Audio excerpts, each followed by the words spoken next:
జై శ్రీరామ్. హనుమంతుడు అనే పేరు వినగానే మనకు గుర్తొచ్చేది రామభక్తి, అపారమైన బలం, ఆ జన్మ బ్రహ్మచారి. ఈ గుడికెళ్ళిన స్వామివారు ఒంటరిగానే దర్శనమిస్తారు. కానీ ఆంజనేయ స్వామికి కూడా వివాహం జరిగిందని, ఆయనకు ఒక భార్య ఉందని మీకు తెలుసా? నిజమేనండి. మన తెలుగు రాష్ట్రంలోనే, అది కూడా తెలంగాణలో హనుమంతుడు తన భార్యతో కలిసి కొలువైన ఒక అరుదైన ఆలయం ఉంది. అసలు బ్రహ్మచారి అయిన హనుమకు పెళ్లి ఎందుకు జరిగింది? ఆ ఆలయం ఎక్కడ ఉంది? ఆ విశేషాలేంటో ఈ వీడియోలో పూర్తిగా తెలుసుకుందాం. పురాణాల ప్రకారం ఆంజనేయ స్వామి సూర్యభగవానుడి దగ్గర విద్యాభ్యాసం చేశారు. హనుమ ఏకసంతాగ్రాహి, అంటే ఒక్కసారి వింటే చాలు గుర్తుండిపోతుంది. అలా సూర్యుడి దగ్గర ఉన్న 9 రకాల వ్యాకరణాలలో 8 వ్యాకరణాలను హనుమ చాలా త్వరగా నేర్చుకున్నారు. కానీ చివరగా ఉన్న 9వ విద్యను నేర్చుకోవాలంటే ఒక చిక్కు వచ్చి పడింది.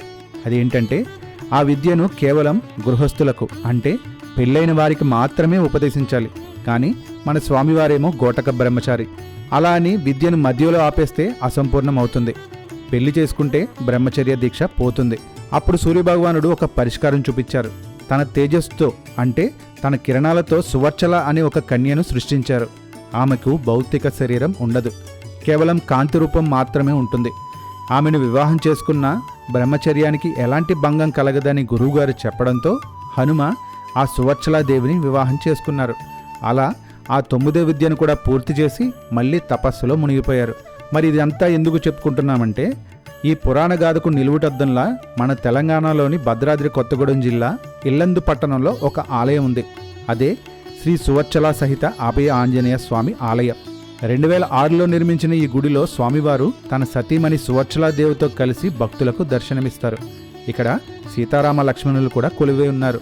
ముఖ్యంగా భార్యాభర్తల మధ్య గొడవలు ఉన్నవాళ్ళు, దాంపత్య సమస్యలతో బాధపడేవాళ్ళు ఈ ఆలయానికి వచ్చి స్వామివారిని దర్శించుకుంటే వారి సమస్యలు తీరిపోయి అన్యోన్యంగా ఉంటారని భక్తుల నమ్మకం.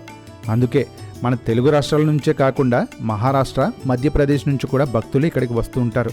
ప్రతి ఏటా జ్యేష్ఠ మాసంలో ఇక్కడ హనుమంతుని కళ్యాణం చాలా ఘనంగా జరుగుతుంది. చూశారు కదా, ఇల్లందు వెళ్లే అవకాశం ఉంటే తప్పకుండా ఈ ఆలయాన్ని దర్శించండి. ఆ సువర్చల సహిత ఆంజనేయ స్వామి ఆశీస్సులు పొందండి. ఈ వీడియో మీకు నచ్చితే లైక్ చేయండి.